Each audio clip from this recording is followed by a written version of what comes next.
Bismillah, Assalamualaikum warahmatullahi wabarakatuh. Perkenalkan, nama saya Lilis Wanda, NIM 20011000042. Pada kesempatan kali ini saya ingin memenuhi tugas strategi pembelajaran saya yang membahas tentang strategi pembelajaran peer lesson. Nah, apa sih itu peer lesson? Strategi pembelajaran peer lesson menurut Zaini DKK 2008 menyatakan strategi pembelajaran aktif tipe peer lesson berarti belajar dari teman. Strategi ini digunakan untuk menggairahkan kemampuan peserta didik untuk mengajarkan materi kepada temannya. Nah, strategi pembelajaran peer lesson ini merupakan salah satu pembelajaran model peer teaching. Nah, strategi ini mengajarkan kepada peserta didik untuk belajar aktif. Nah, melalui pembelajaran aktif berarti peserta didik mendominasi proses pembelajaran. Strategi peer lesson baik digunakan untuk mengarahkan kemampuan peserta didik dalam mengajarkan materi kepada temannya. Untuk selanjutnya, langkah-langkah strategi pembelajaran aktif tipe peer lesson sebagai berikut. Menurut Zaini DKK 2008, yang pertama itu bagi peserta didik menjadi kelompok-kelompok kecil sebanyak segmen materi yang akan Anda sampaikan. Yang kedua, masing-masing kelompok kecil diberi tugas untuk mempelajari satu topik materi, kemudian mengajarkan kepada kelompok lain. Topik-topik yang diberikan harus yang saling berhubungan. Yang ketiga, minta setiap kelompok menyiapkan strategi untuk menyampaikan materi kepada teman-teman sekelas. Sarannya untuk tidak menggunakan metode ceramah atau seperti membaca laporan.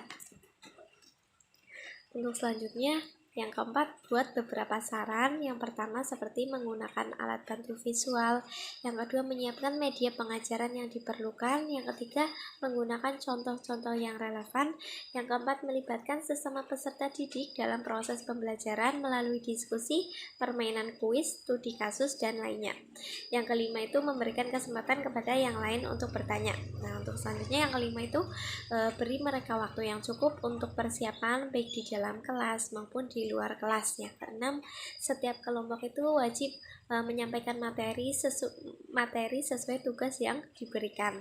Yang ketujuh itu setelah semua kelompok melaksanakan tugas, jangan lupa beri kesimpulan dan klasifikasi sekiranya yang perlu diluruskan dari pemahaman peserta didik. Untuk kelebihan dan kelemahan strategi pembelajaran peer lesson itu sendiri, yang pertama itu kelebihannya. Yang pertama, hasil belajar yang maksimal. Yang kedua, proses pembelajaran yang menyenangkan. Yang ketiga, otak bekerja secara aktif. Untuk kelemahannya sendiri, yang pertama, mungkin setiap anggota dalam kelompok tidak semuanya aktif. Yang kedua, waktu yang disediakan dalam satu kali pertemuan itu tidak mencukupi. Yang ketiga, apabila tidak diawasi oleh guru, ada kemungkinan siswa itu ribut dalam mempresentasikan. Nah, untuk kesimpulannya sendiri bahwa menurut saya peer lesson ini adalah salah satu cara yang dapat dipilih untuk mengajarkan siswa memahami materi yang telah mereka pahami kepada temannya. Dengan menerapkan strategi peer lesson, maka selain meningkatkan kemampuan siswa dalam memahami materi, juga dapat meningkatkan kepercayaan diri dan keterampilan berbicara, sehingga cocok jika peer lesson ini dikatakan sebagai pembelajaran dari siswa, oleh siswa, dan untuk siswa, karena dilakukan oleh siswa demi kepentingan siswa.